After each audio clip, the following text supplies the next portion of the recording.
পাকিস্তানি বাহিনীর সারেন্ডারের পর ভারতীয় বাহিনী বাংলাদেশি সরকারের অনুরোধে বাংলাদেশ থেকে চলে যায়। বিজয়ী সেনা হিসেবে বা অন্য কোনো কারণেই হোক, চলে যাবার আগে তারা হাতিয়ার, অস্ত্রশস্ত্র, ভারী কামান, ট্যাঙ্ক, গোলা বারুদ, যুদ্ধের অন্যান্য আনুষাঙ্গিক যন্ত্রপাতি এবং মিল কারখানার মেশিনপত্র খুলে নিয়ে যায় ভারতে।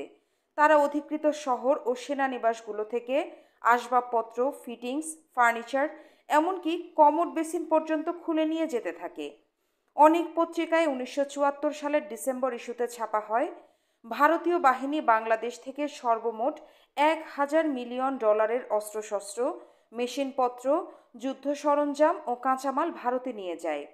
স্বাধীনতার পর খুলনায় ডেপুটি কমিশনার হিসেবে নিযুক্ত জনাব কামাল উদ্দিন সিদ্দিকী ভারতের কাছে সরকারিভাবে এক প্রোটেস্ট নোটের মাধ্যমে জানান যে তার জেলা থেকে ভারতীয় বাহিনী লক্ষ লক্ষ টাকার মালামাল সামগ্রী অন্যায়ভাবে ভারতে নিয়ে গেছে। তিনি ভারতীয় বাহিনীর এই ধরনের লুটপাটের ঘোর বিরোধিতা করেন।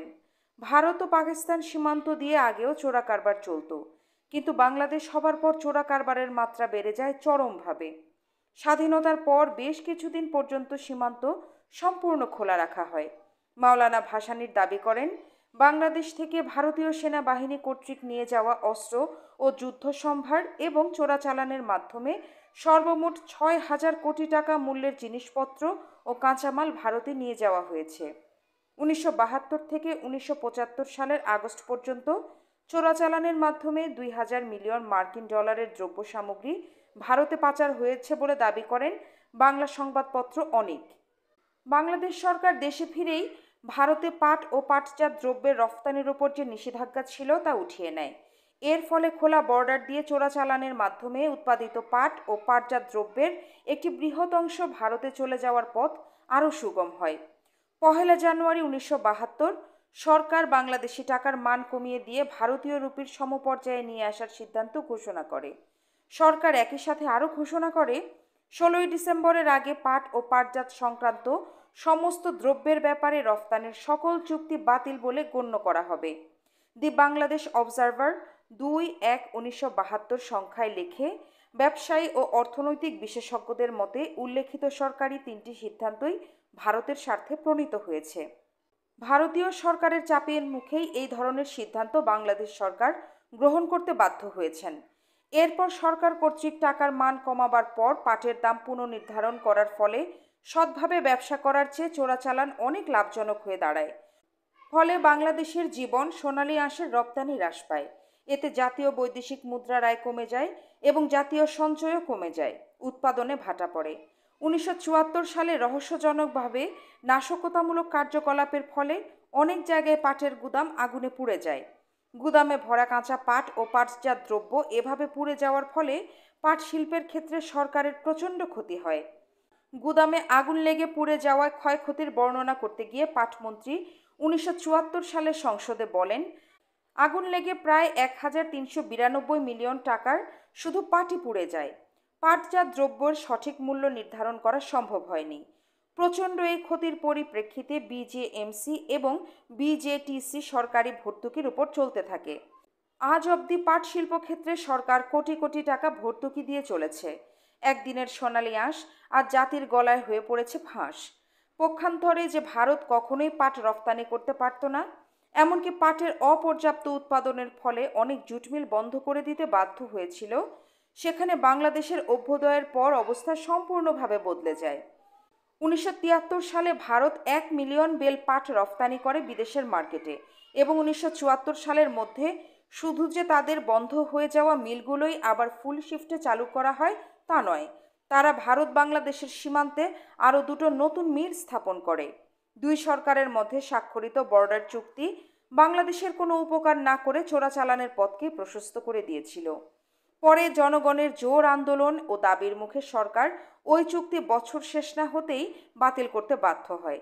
1972 সালের মে মাসের মধ্যে বাংলাদেশ সরকার ভারতের সাথে 4টি ঋণ চুক্তি এবং একটি বাণিজ্য চুক্তি সই করে, কিন্তু চুক্তিগুলো বাস্তবায়নের ক্ষেত্রে ভারতীয় দিক থেকে গাফিলতি পরিলক্ষিত হয়। বিশেষ করে বাংলাদেশ থেকে চুক্তি অনুযায়ী দ্রব্য সামগ্রী কেনার ক্ষেত্রে ভারতের বিমুখিতা বাণিজ্য ঘাটতি সৃষ্টি করে। ভারত বাংলাদেশের জন্য টাকা ছাপায়। সেই কারণে নকল নোটে সারা দেশ ছেয়ে যায়। ফলে দুদেশের সরকার বিব্রত হয় জনসম্মুখে। নকল টাকার বিরূপ প্রতিক্রিয়া বাংলাদেশের অর্থনীতির সর্বক্ষেত্রে উল্লেখযোগ্য ক্ষতি সাধন করে। দৈনন্দিন জীবনের জন্য প্রয়োজনীয় জিনিসপত্রের স্বল্পতা এবং উচ্চ মূল্য জনগণের জীবনকে যতই আঘাত করতে থাকে, ততই জনগণ ভারত বিরোধী হয়ে ওঠে। কালোবাজারি মুনাফাখোরেরা বৈধ ব্যবসার পরিবর্তে ভারতে চোরাচালান করে বেশি ফায়দা লাভের মানসিকতায় জনগণের জীবনকে দুর্বিষহ করে তোলে। এভাবে একদিকে সরকার ও জনগণ এবং অপরদিকে বাংলাদেশের জনগণ ও ভারত সরকারের মধ্যে অবিশ্বাসের জন্ম দেয়।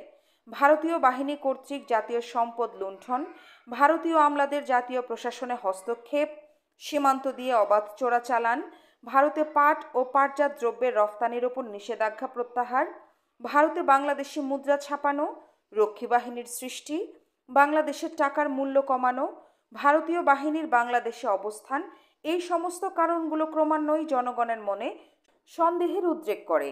ভারতের উদ্দেশ্য সম্পর্কে সন্দিহান হয়ে ওঠে বাংলাদেশের জনগণ। যুদ্ধকালীন অবস্থায় ভারত সরকার শুধুমাত্র আওয়ামী লীগের মাধ্যমে বাংলাদেশকে তাদের নিয়ন্ত্রণে রাখতে পারবে বলে ভুল করে যে বীজ বপন করেছিল, তারই প্রতিফল ভারতীয় শোষণ হিসেবে ক্রমশ বাংলাদেশের আপামর জনসাধারণের মনে শিকড় গাড়তে থাকে। বন্ধুবেশে বাংলাদেশকে শোষণ করে, জাতীয় সম্পদ লুটপাট করে, বাংলাদেশকে তাদের পশ্চাৎভূমি ও মার্কেটে পরিণত করে তাদের নিয়ন্ত্রণে একটি করদ রাজ্য হিসেবে প্রতিষ্ঠিত করার নীল নকশায় আওয়ামী লীগ তাদের সহযোগী, এই ধারণাও প্রতিটি দেশপ্রেমিক বাংলাদেশের মনে বদ্ধমূল হয়ে দাঁড়ায়। তাদের এ ধারণা আরও জোরদার হয় ভারত কর্তৃক সিকিম দখল করে নেয়ার পর। জনগণের এ চেতনার যথার্থ মূল্য না দিয়ে আওয়ামী সরকার এবং ভারত সরকার এই ধরনের বৈরী মনোভাব দূর করার জন্য কোনো পদক্ষেপই গ্রহণ করেনি। ফলে এর প্রভাব রাজনৈতিক এবং অর্থনৈতিক সম্পর্কের ক্ষেত্রে হয়ে ওঠে সুদূর প্রসারী। এভাবে বাংলাদেশের জন্মলগ্ন থেকেই দু দেশের সম্পর্কের ফাটল সৃষ্টি হয়। সরকারি পর্যায়ে যদিও বা সম্পর্ক বন্ধুসুলভ ও অটুট বলে আখ্যায়িত করা হয়, তবু এটাই সত্যি যে বাংলাদেশের জনগণ ভারত বিদ্বেষী হয়ে ওঠে সেই দিন থেকেই, যেদিন ভারতীয় সেনাবাহিনী বাংলাদেশ থেকে সব কিছু পাচার করতে শুরু করলো ভারতে এবং দু দেশের সীমান্ত খোলা রাখা হলো ভারতেরই স্বার্থে। স্বাধীনতা লাভের কয়েক মাসের মধ্যেই বাংলাদেশের ভেতর ভারতীয় সেনাবাহিনীর অবস্থান দেশে বিদেশে ভ্রান্ত ধারণার জন্ম দেয়। তাদের প্রত্যক্ষ সাহায্য ছাড়া বাংলাদেশ সরকার দেশ শাসন করতে অক্ষম, সে ধরনের চ্যালেঞ্জের সম্মুখীন হতে হয় বাংলাদেশ সরকারকে। এতে করে দেশের স্বাধীনতা ও সার্বভৌমত্বের ব্যাপারেও প্রশ্ন দেখা দেয়। পাকিস্তান ও তার সপক্ষের শক্তিগুলো এই অবস্থার সুযোগ নিয়ে আন্তর্জাতিকভাবে প্রচারণা চালাতে থাকে। বাংলাদেশ ভারতীয় দখলদার বাহিনীর নিয়ন্ত্রণে রয়েছে এবং ভারত অন্যায়ভাবে পাকিস্তানের একটি অংশকে জবরদখল করে রেখেছে। তাদের এই প্রচারণার ফলে এবং বাংলাদেশের ভারতীয় বাহিনীর অবস্থানের বাস্তবতায় আন্তর্জাতিকভাবে অনেক দেশ বাংলাদেশকে স্বীকৃতি দিতে অসম্মত হয়। দেশে ফিরে শেখ মুজিব যদিও বা ভারতীয় বাহিনীর ভূয়সী প্রশংসা করেন, কিন্তু জনগণ তাদের জাতীয় সম্পদ লুণ্ঠন ও অন্যান্য কার্যকলাপে তাদের ভবিষ্যতের উদ্দেশ্য সম্পর্কে সন্দিহান হয়ে ওঠে। মুজিব জনগণের মনোভাব বুঝতে পারেন, কিন্তু তার তেমন বিশেষ কিছুই করার ছিল না। মুক্ত হয়ে দেশে ফেরার পর ভারত সরকারের বাংলাদেশে তাদের সামরিক বাহিনী রাখার সিদ্ধান্ত ও তার বিরুদ্ধে জনরোষের পরিপ্রেক্ষিতে শেখ মুজিব এক বিব্রতকর অবস্থায় পড়েন। বিশ্ব পরিসরে বাংলাদেশে ভারতীয় বাহিনী মোতায়েন রাখার কোনো যুক্তি তখন ভারতের পক্ষেও আর দেয়া সম্ভব হচ্ছিল না। শুধু তাই নয়, নন অ্যালাইন্ড মুভমেন্টের প্রবক্তা এবং পঞ্চশীলা নীতির প্রতিষ্ঠাতা দেশগুলোর একটি হয়ে অন্য দেশে তার সেনাবাহিনী রাখার জন্য বিশ্ব পরিসরে ভারতের ভাবমূর্তিও ক্ষুণ্ণ হচ্ছিল এবং ভারতকে অনেক সমালোচনার সম্মুখীন হতে হচ্ছিল। এই পরিপ্রেক্ষিতে অবস্থার চাপে ব্যবস্থা গৃহীত হয় যে ভারতীয় সেনাবাহিনী বাংলাদেশের ভূখণ্ড থেকে সরিয়ে নেওয়া হবে, কিন্তু এর পরিবর্তে সিদ্ধান্ত নেওয়া হয় প্রবাসী সরকার ও ভারত সরকারের মধ্যে যে চুক্তি হয়েছিল তা রদবদল করে স্বাক্ষরিত হবে 25 বছর মেয়াদী মৈত্রী চুক্তি এবং দুই দেশের প্রধানমন্ত্রীর যুক্ত ইশতেহার। চুক্তির মেয়াদ বাড়ানোর ধারাও সংযুক্ত করা হবে চুক্তিতে। এই চুক্তি এবং যৌথ ইশতেহার স্বাক্ষরিত হয় দুই প্রধানমন্ত্রীর মাঝে 19 মার্চ 1972 সালে, যখন শ্রীমতী ইন্দিরা গান্ধী শেখ মুজিবের আমন্ত্রণে প্রথমবার বাংলাদেশ সফরে আসেন। এই সফরের সময় 3টি গুরুত্বপূর্ণ সিদ্ধান্ত গ্রহণ করা হয়। ট্রানজিট ট্রেড এবং বর্ডার ট্রেড বজিয়ে রাখা হবে। দু দেশের মধ্যে সহযোগিতা বাড়ানোর জন্য পররাষ্ট্র মন্ত্রণালয়, প্রতিরক্ষা মন্ত্রণালয়, পরিকল্পনা মন্ত্রণালয়, বাণিজ্য ও শিল্প মন্ত্রণালয়, সাংস্কৃতিক ও বিজ্ঞান সম্পর্কিত মন্ত্রণালয়গুলোর দুদেশের কর্মকর্তারা 6 মাস অন্তর নিয়মিতভাবে মিলিত হয়ে মতবিনিময় ও কার্যপ্রণালী নির্ধারণ করবেন। ওই সময় জয়েন্ট রিভার কমিশনও সৃষ্টি করা হয়। বাংলাদেশ ভারত মৈত্রী চুক্তি সোভিয়েত ভারত মৈত্রী চুক্তির আলোকে প্রণীত হয়েছিল। এভাবেই দেশে ফিরে এসে শেখ মুজিব বাংলাদেশকে পূর্বের সুইজারল্যান্ড বানাবার ঘোষণা দিয়ে মূলত ভারতের একটি করদ রাজ্যেই পরিণত করলেন সদ্যমুক্ত বাংলাদেশকে। তিনি চালনা এবং চট্টগ্রাম বন্দর পরিষ্কারের অজুহাতে সোভিয়েত ও ভারতীয় নৌবাহিনীকেও আমন্ত্রণ জানান। এভাবেই বাংলাদেশকে রুশ ভারত অক্ষশক্তির মধ্যে ঢুকিয়ে দেওয়া হয়। পাকিস্তানের পরাজয়ের পর উপমহাদেশের আধিপত্যবাদী ভারত নিজেকে আঞ্চলিক শক্তি হিসেবে দাবি করে ঘোষণা দেয়, দক্ষিণ এশিয়া থেকে বিজাতীয় সব শক্তিকে চলে যেতে হবে। শুধু তাই নয়, উপমহাদেশের জন্য ভারত এক নতুন মনরোড কট্রেন তৈরি করে। ফলে উপমহাদেশের সব ছোট দেশগুলো ভারতীয় আধিপত্যবাদের শিকারে পরিণত হওয়ার আশঙ্কায় ভীত হয়ে পড়ে। ভারতের জন্য এত কিছু করার পরেও শেখ মুজিব পানি সমস্যা, সীমান্ত নির্ধারণ, সমুদ্র সীমা এবং অর্থনৈতিক জলসীমা নির্ধারণ, সমুদ্রে জেগে ওঠা দ্বীপসমূহের দখল প্রভৃতি মূল সমস্যাগুলোর বিষয়ে ভারতের কাছ থেকে কিছুই আদায় করতে পারেননি। শেখ মুজিব সেনাবাহিনীর মোকাবেলায় জাতীয় রক্ষী বাহিনী গড়ে তোলেন। এর ফলে জনমনে সন্দেহ হয় শেখ মুজিব ক্ষমতায় টিকে থাকার জন্যই ভারতের পরামর্শে জাতীয় স্বার্থ জলাঞ্জলি দিয়ে রক্ষী বাহিনী গড়ে তুলেছেন। 1975 সালের এপ্রিলে ভারত সামরিক আগ্রাসন চালিয়ে সিকিম দখল করে নেবার পর দক্ষিণ এশিয়া উপমহাদেশের জনগণ বিশেষভাবে ভারতীয় আগ্রাসন ও আধিপত্য সম্পর্কে আরও সচেতন হয়ে ওঠে। আওয়ামী লীগ বাদে দেশের অন্য সব রাজনৈতিক দলগুলো ভারতের সাথে 25 বছরের চুক্তিকে জাতীয় স্বার্থবিরোধী এবং সার্বভৌমত্বের প্রতি হুমকিস্বরূপ মনে করে অবিলম্বে ওই চুক্তি নাকচ করে দেবার দাবি জানায়। মাওলানা ভাসানীর নেতৃত্বে 7 দলীয় অ্যাকশন কমিটি সরকারের কাছে যে 15 দফা দাবি উত্থাপন করেন, তার প্রথম দাবি ছিল ভারতের সাথে অসম মৈত্রী চুক্তি বাতিল করতে হবে। তারা অভিমত প্রকাশ করেন, বাংলাদেশের ভবিষ্যতের ওপর ভারতের নিয়ন্ত্রণ ও প্রভাব বজায় রাখার নীল নকশা অনুযায়ী এই চুক্তি করা হয়েছে এবং সমগ্র উপমহাদেশের ওপর ভারতের নিয়ন্ত্রণকে পাকাপোক্ত করার জন্য এই চুক্তি সহায়ক হবে। পাঠকদের অবগতির জন্য বাংলাদেশ ভারত মৈত্রী চুক্তির কয়েকটি ধারা সম্পর্কে কিছুটা আলোচনার প্রয়োজন রয়েছে বলে বোধ করছি। চুক্তির 6 নং অনুচ্ছেদে একটি গুরুত্বপূর্ণ দিক রয়েছে। অনুচ্ছেদ 8, 9 এবং 10 নং বিশেষ গুরুত্বপূর্ণ, কারণ এই সমস্ত অনুচ্ছেদগুলো দুই দেশের পররাষ্ট্র এবং প্রতিরক্ষা সংক্রান্ত বিষয়ে। অনুচ্ছেদ 8-এ বলা হয়, কোনো দেশ অপর দেশের বিরুদ্ধে কোনোরূপ সামরিক জোটে যোগ দিতে পারবে না এবং অপর দেশের বিরুদ্ধে কোনো রকম সামরিক অভিযান পরিচালনা করতে পারবে না এবং তার সীমানাধীন স্থল, জল এবং আকাশ অপর রাষ্ট্রের সামরিক ক্ষতি অথবা অপর রাষ্ট্রের সংহতির প্রতি হুমকিস্বরূপ কোনো কাজে ব্যবহার করতে পারবে না। অনুচ্ছেদ 9-এ বর্ণিত হয়েছে, প্রত্যেক পার্টি অন্য পার্টির বিপক্ষে কোনো তৃতীয় পার্টিকে যে কোনো সামরিক সংঘর্ষে কোনো প্রকার সাহায্য দিতে পারবে না। যদি কোনো পার্টি আক্রমণের শিকার হয় কিংবা আগ্রাসনের হুমকির মুখাপেক্ষী হয়, তবে অনতিবিলম্বে দুই পার্টি পারস্পরিক আলোচনার মাধ্যমে উপযুক্ত ব্যবস্থা গ্রহণ করবে সেই আক্রমণ কিংবা আগ্রাসনের হুমকির মোকাবেলা করার জন্য। এভাবেই দুই দেশের শান্তি ও সংহতি বজিয়ে রাখা হবে।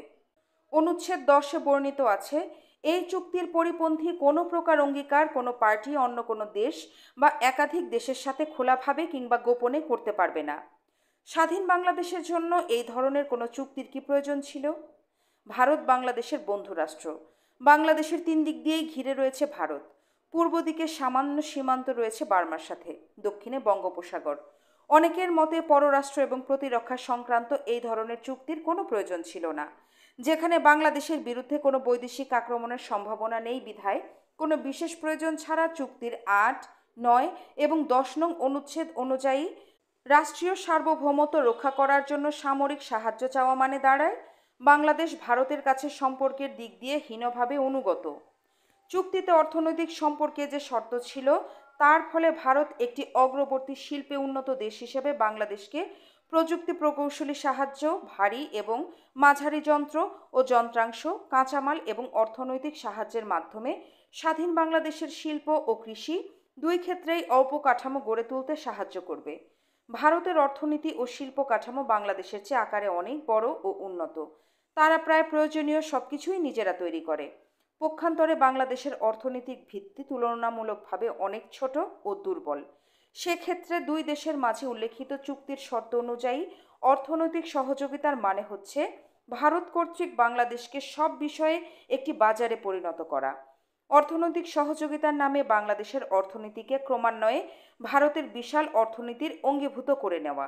চুক্তিতে ব্যক্ত ইচ্ছা অনুযায়ী ব্রহ্মপুত্র, মেঘনা ও গঙ্গা অববাহিকার পানি সম্পদ উন্নয়ন ও সুব্যবস্থা করার ধারার প্রভাব হচ্ছে অনেক সুদূর প্রসারী। সাহায্য ও সহযোগিতার যে কোনো চুক্তি যদি অসম দুটি রাষ্ট্রের মধ্যে সম্পাদিত হয়, একটি বৃহৎ এবং ক্ষমতাশালী এবং অপরটি ছোট ও দুর্বল রাষ্ট্র, তাহলে সেই চুক্তির সুবিধা সাধারণভাবেই পাবে তুলনামূলকভাবে যে দেশ বড় ও শক্তিশালী সে। এই অকাট্য শক্তির পরিপ্রেক্ষিতে আওয়ামী লীগের অনেকেই এই চুক্তির বিরোধিতা করেছিলেন, কিন্তু তাদের প্রতিবাদকে উপেক্ষা করে আওয়ামী লীগের ভেতরের ভারতপন্থীদের প্ররোচনায় শেখ মুজিব ২৫ বছরের আত্মঘাতী মৈত্রী চুক্তি সই করেছিলেন। সার্বভৌমত্বের মতো বিষয়েও ভারতের সাথে বাংলাদেশের স্বার্থের দ্বন্দ্ব রয়েছে। স্থলসীমা ছাড়াও ইকোনমিক জোন সম্পর্কে দুদেশের ভিন্ন অবস্থানের পরিপ্রেক্ষিতে জলসীমা নির্ধারণ করতেও দীর্ঘ সময় লাগবে। আন্তর্জাতিক আইন অনুযায়ী আমাদের উপকূলের সমুদ্র সীমানাও এই পর্যন্ত ঠিক করা সম্ভব হয়নি। ১৯৭৪ সালে বিতর্কিত কিছু জায়গার ব্যাপারে ভারত ও বাংলাদেশের মধ্যে একটি চুক্তি স্বাক্ষরিত হয়। চুক্তি অনুযায়ী আমরা আমাদের ন্যায্য পাওনা ভারতের কাছ থেকে পাইনি। সমুদ্র সীমা ও ইকোনমিক জোন সম্পর্কে ভারতের অবস্থানের ভিন্নতার কারণে যে ৬টি তেল কোম্পানি ১৯৭৩-৭৪ সালে বাংলাদেশ সরকারের সাথে চুক্তি স্বাক্ষরিত করে, তাদের একটি কোম্পানি এসল্যান্ড অয়েল কোম্পানিকে তৈলকূপ খনন করতে বাধা দেয় ভারত। ভারতীয় প্রতিবাদের মুখে ওই তেল কোম্পানিকে খনন কার্য বন্ধ করে ফিরে চলে যেতে হয়। শুধু তাই নয়, কয়েক জায়গায় নাশকতামূলক কার্যকলাপ ও কিডন্যাপিংয়ের মতো পদক্ষেপের মাধ্যমে কোম্পানিগুলোকে ভয়ও দেখানো হয়। এ ব্যাপারে বাংলাদেশ সরকার কিছুই করতে পারেনি। বঙ্গোপসাগরের মুখে জেগে ওঠা ভূখণ্ড বাংলাদেশ ও ভারতের মধ্যে এক নতুন দ্বন্দ্বের সৃষ্টি করে। হারিয়াভাঙা নদীর মোহনায় দক্ষিণ তালপট্টি নামে এক ভূখণ্ড জেগে উঠেছে বঙ্গোপসাগরের উপকূলে। মালিকানা নিয়ে বিরোধ দেখা দিলে দুই সরকারের মাঝে সমঝোতা হয়, যৌথ সার্ভের মাধ্যমেই তালপট্টির মালিকানা নির্ধারণ করা হবে। কিন্তু হঠাৎ করে সমঝোতার বরখেলাপ করে ভারতীয় নৌবাহিনী একদিন তালপট্টি দখল করে সেখানে ভারতীয় পতাকা উড়িয়ে দেয় একতরফাভাবে। সবচেয়ে বড় সমস্যা হলো পানি ভাগাভাগি সমস্যা। নদীমাতৃক বাংলাদেশে অসংখ্য নদী নালার পানি হচ্ছে কৃষিভিত্তিক বাংলাদেশের জীবন। দেশের বেশিরভাগ নদ নদীর উৎপত্তি হয়েছে উত্তর হিমালয় পর্বতমালায় এবং বাংলাদেশের উপর দিয়ে প্রবাহিত হয়ে গিয়ে মিশেছে বঙ্গোপসাগরে।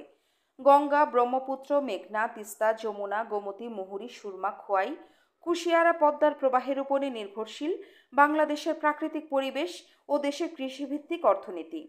আন্তর্জাতিক নদী গঙ্গার উপর একতরফাভাবে ভারত কর্তৃক ফারাক্কা বাঁধ নির্মাণ করায় জনগণের উপর নেমে এসেছে এক দুর্বিষহ অভিশাপ।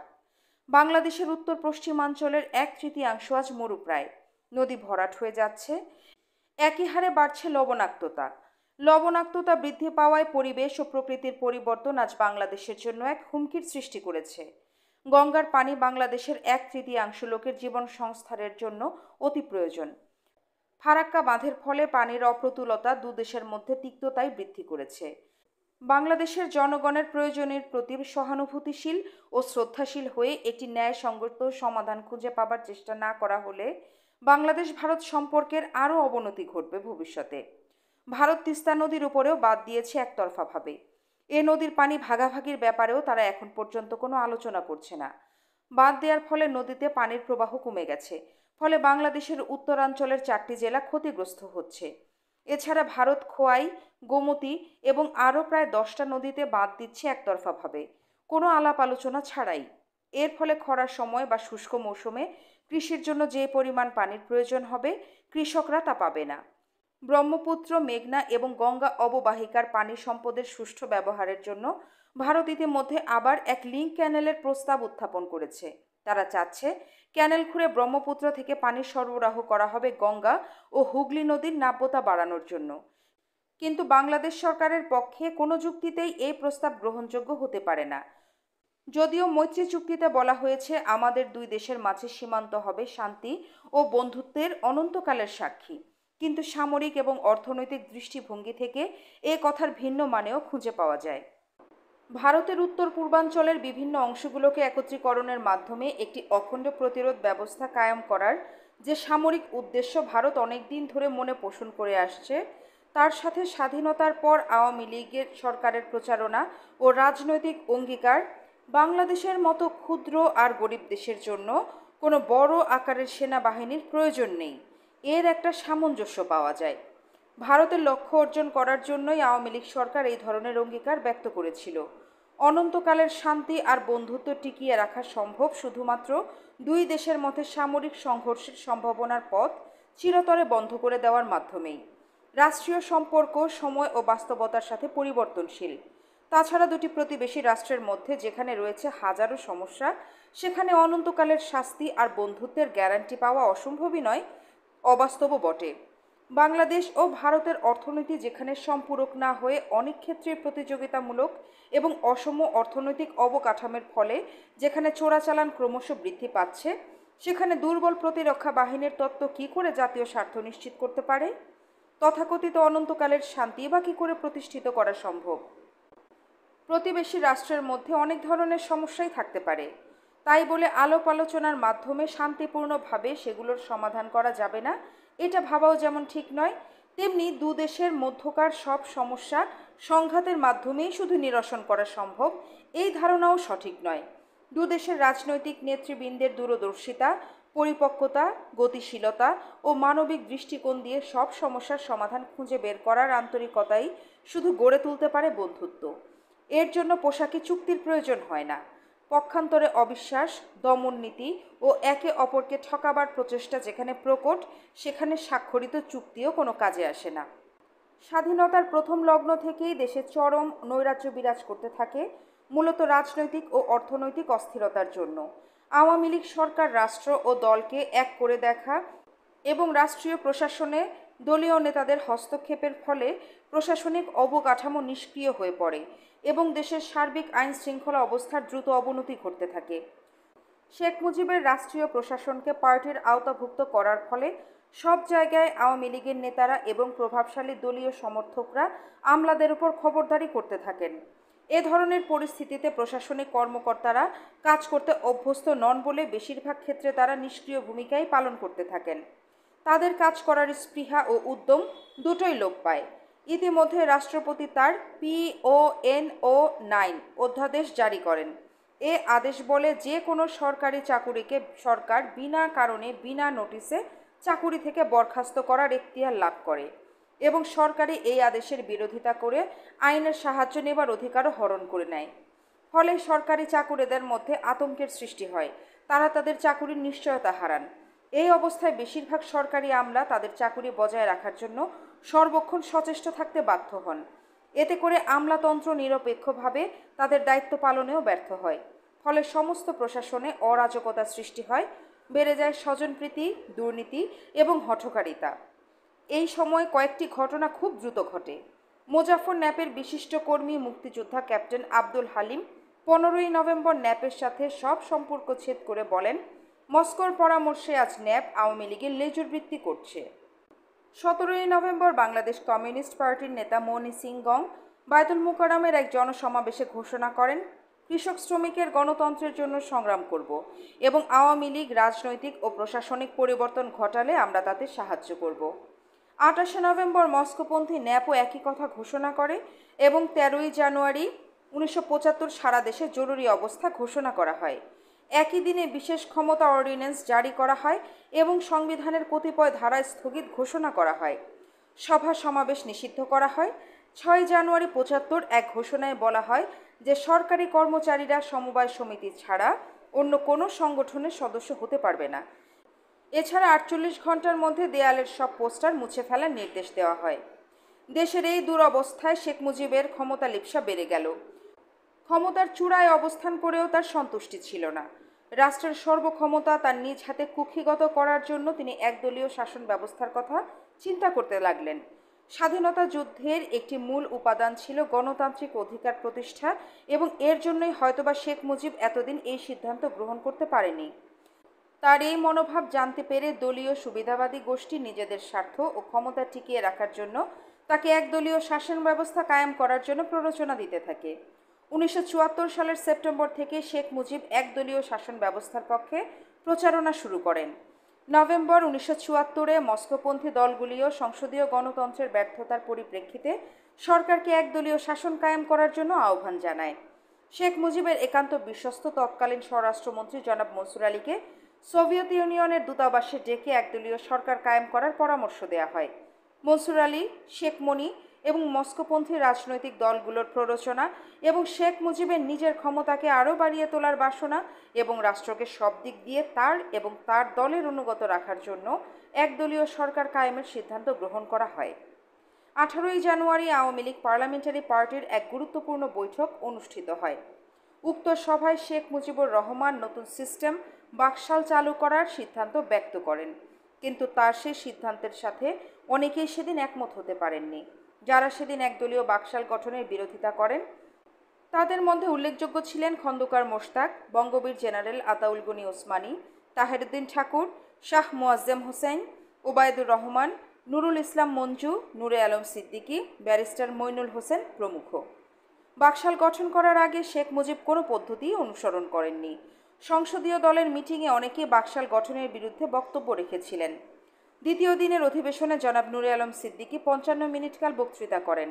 তার জ্বালাময়ী বক্তৃতায় শেখ মুজিব প্রমাদ গুনেছিলেন। তার কারণ এই বক্তৃতাকে সংসদ সদস্যদের বৃহৎ অংশ ঘন ঘন করতালির মাধ্যমে সমর্থন জানান।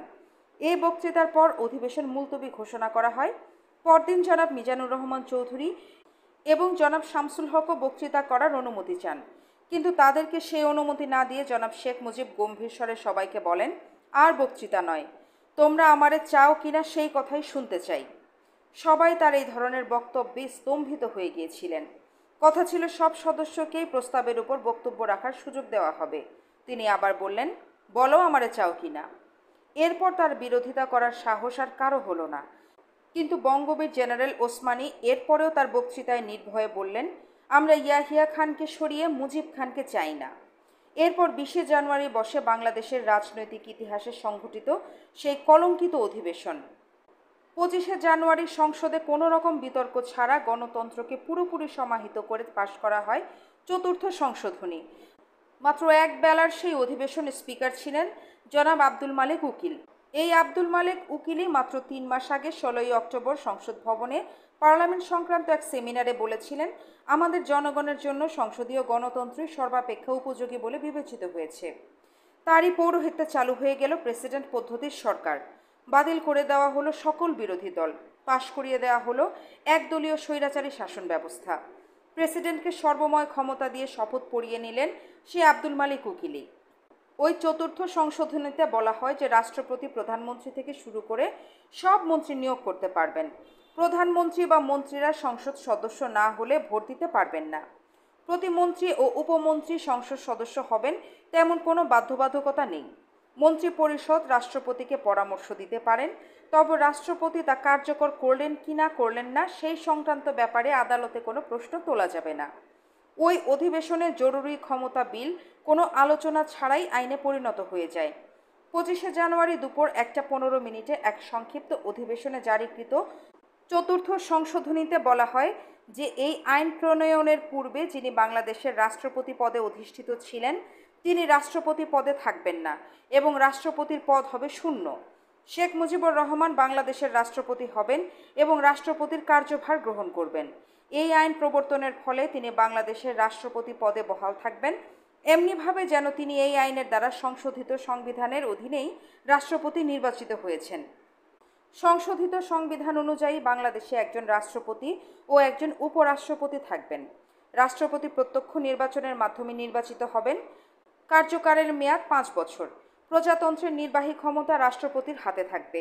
তিনি প্রত্যক্ষভাবে অথবা তার অধীনস্থ কর্মচারীদের মাধ্যমে যেই ক্ষমতা নির্ধারণ করবেন, উপরাষ্ট্রপতি শুধুমাত্র সেই ক্ষমতার প্রয়োগ করতে পারবেন। রাষ্ট্রপতিকে তার দায়িত্ব পালনে সাহায্য ও পরামর্শ দানের জন্য একটি মন্ত্রী পরিষদ থাকবে। রাষ্ট্রপতি তার বিবেচনায় সংসদ সদস্যদের মধ্য থেকে কিংবা সংসদ সদস্য হওয়ার যোগ্য এরূপ ব্যক্তিদের মধ্য থেকে একজন প্রধানমন্ত্রী ও আবশ্যক মনে করলে অন্যান্য মন্ত্রী, প্রতিমন্ত্রী ও উপমন্ত্রী নিয়োগ করতে পারবেন।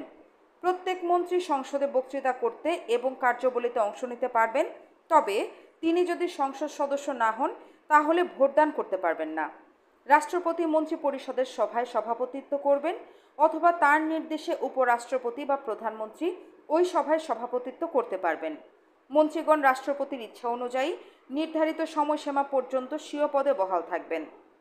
সংশোধিত সংবিধানে রাষ্ট্রপতিকে দেশে শুধু একটি মাত্র রাজনৈতিক দল গঠন করার ক্ষমতা দেওয়া হয়েছে, যা জাতীয় দল নামে অভিহিত হবে। সংশোধনীতে কার্যভারকালে তার বিরুদ্ধে কোনো আদালতে কোনো ফৌজদারি কার্যধারা দায়ের করা বা চালু রাখা যাবে না এবং তার গ্রেফতার বা কারাবাসের জন্য কোনো আদালত হতে পরোয়ানা জারি করা যাবে না। জাতীয় দল ঘোষণায় বলা হলো, কোনো ব্যক্তি জাতীয় দল ছাড়া অন্য কোনো রাজনৈতিক দল গঠন কিংবা ভিন্ন ধারার কোনো রাজনৈতিক কার্যকলাপে অংশগ্রহণ করতে পারবেন না। ওই সংশোধনীর পক্ষে 294 সংসদ ভোট দেন, কেউ বিরোধিতা করেননি। সংসদের 2 ঘন্টা 5 মিনিট স্থায়ী ওই অধিবেশনে স্পিকার ছিলেন জনাব আব্দুল মালেক উকিল। বিলের বিরোধিতা করে 3 জন বিরোধী ও 1 জন স্বতন্ত্র সদস্য ওয়াকআউট করেন।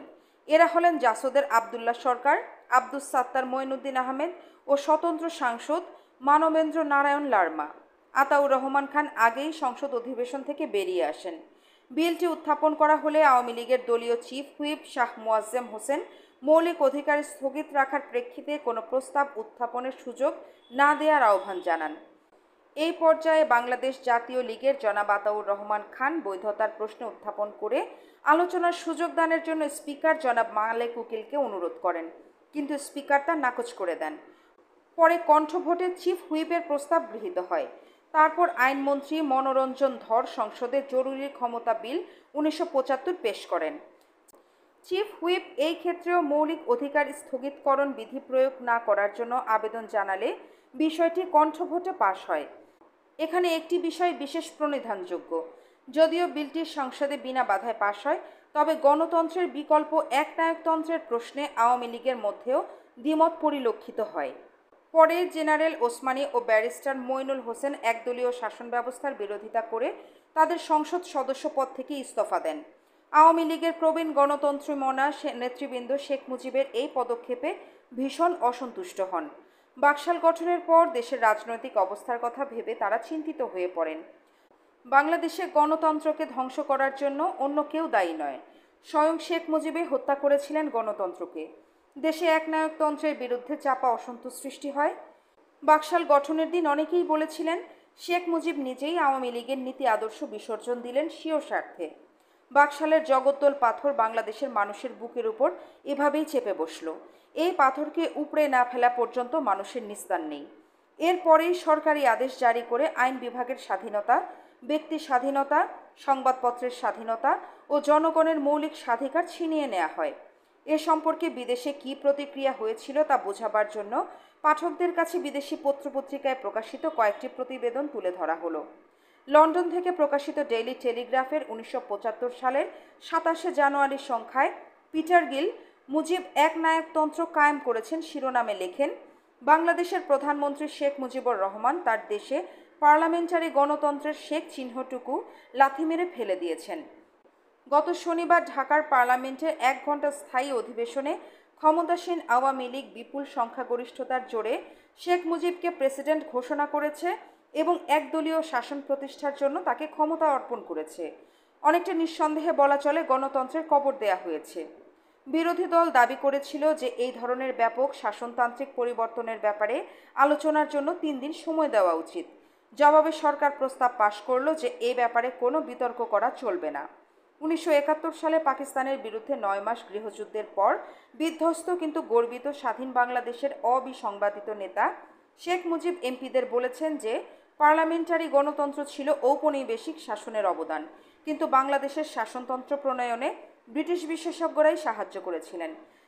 তিনি দেশের স্বাধীন আদালতকে ঔপনিবেশিক ও দ্রুত বিচার ব্যাহতকারী বলে অভিযুক্ত করেন। প্রেসিডেন্ট খেয়াল খুশি মতো বিচারক বরখাস্ত করতে পারবেন। নাগরিক অধিকার বিন্দুমাত্র যদি প্রয়োগ করা হয় তা প্রয়োগ করবে নতুন পার্লামেন্ট কর্তৃক নিযুক্ত স্পেশাল আদালত। এক্সিকিউটিভ অর্ডারের মাধ্যমে একটি জাতীয় দল প্রতিষ্ঠার জন্য নতুন শাসনতন্ত্র মুজিবকে ক্ষমতা প্রদান করেছে। তার গঠিত দলই হবে দেশের একমাত্র বৈধ দল। যদি কোনো এমপি যোগদান করতে নারাজ হন অথবা এর বিরুদ্ধে ভোট দেন তবে তার সদস্যপদ নাকচ হয়ে যাবে।